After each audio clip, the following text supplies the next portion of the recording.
বিএনপির নেতাকর্মীদের উদ্দেশ্যে কিছু কথা বলবো ভাই। আমার ভিডিওটা যদি আপনার সামনে যায়, উপরের দিকে ঠেলা না দিয়া একটু কথাগুলো শুনে যাবেন, হয়তোবা আগামী দিন আপনি নেতৃত্ব দিবেন, আমার এই কথাগুলো কাজে আসতে পারে। তাই মনোযোগ দিয়ে আমার কথাগুলো একটু শুনেন। আরেকটা কথা বলে রাখি ভাই, আমি কোনো নেতৃত্ব দিতে কথা বলি না, আমি কোনো পদের আশায় কথা বলি না। আমি সোশ্যাল মিডিয়ায় কথা বলি শুধুমাত্র এই দলটাকে ভালোবাসি বিদায়। একটা উদাহরণ দেখাই ভাই, Nokia company, Nokia mobile phone সারা বিশ্বে দাপটের সাথে ব্যবসা করে গেছে। এই স্মার্টের যুগে আইসা এরা মাইর খেয়ে গেছে। কেন জানেন?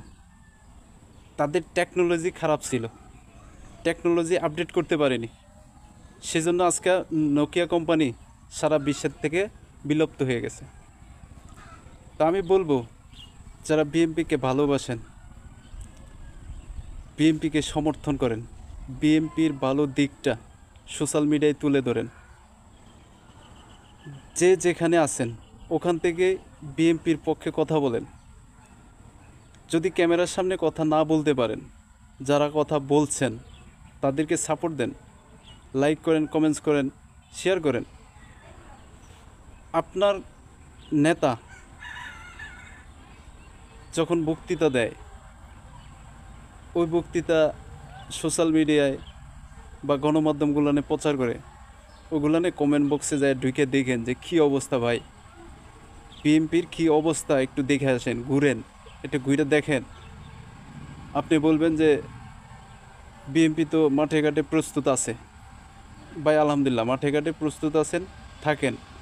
সেই সাথে আমি বলবো সোশ্যাল মিডিয়ায় অ্যাক্টিভ থাকেন, কারণ বর্তমান যুগটা সোশ্যাল মিডিয়া খুব গুরুত্বপূর্ণ একটা বিষয়। আগামী নির্বাচনে আমার মনে হয় সবচেয়ে ভূমিকা রাখবে এই সোশ্যাল মিডিয়া। অতএব আপনি যদি বিএনপিকে পছন্দ করে থাকেন, আপনি যদি বিএনপিকে ভালোবাসেন, তাহলে আমি বলবো সোশ্যাল মিডিয়ায় অ্যাক্টিভ থাকেন।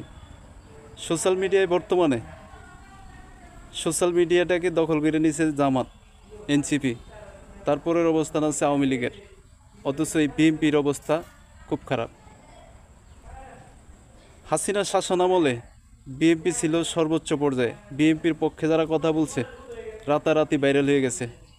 তার উদাহরণ পিনাকি ভট্টাচার্য, সাংবাদিক ইলিয়াস, এরা কিন্তু বিএনপির পক্ষে কথা বললেই ভাইরাল হয়েছে। কেন হয়েছে? তখন বিএনপির লোকজন অনলাইনে অ্যাক্টিভ ছিল, বর্তমানে নাই। আর এই কারণে বিএনপির নামে সারা দেশে মিথ্যাচার চালাইতে পারতেছে এরা, শুধুমাত্র বিএনপির লোকজন অ্যাক্টিভ না থাকায়। আমি বলবো ভাই, বিএনপির সমর্থকরা বেশি বেশি অনলাইনে অ্যাক্টিভ থাকেন, এতে আপনার দলের সুনাম বাড়বে। আর সে সাথে নিজের দলকে যদি ভালোবাসেন, দলের ভালো দিকটা ফেসবুকে, ইউটিউবে তুলে ধরেন।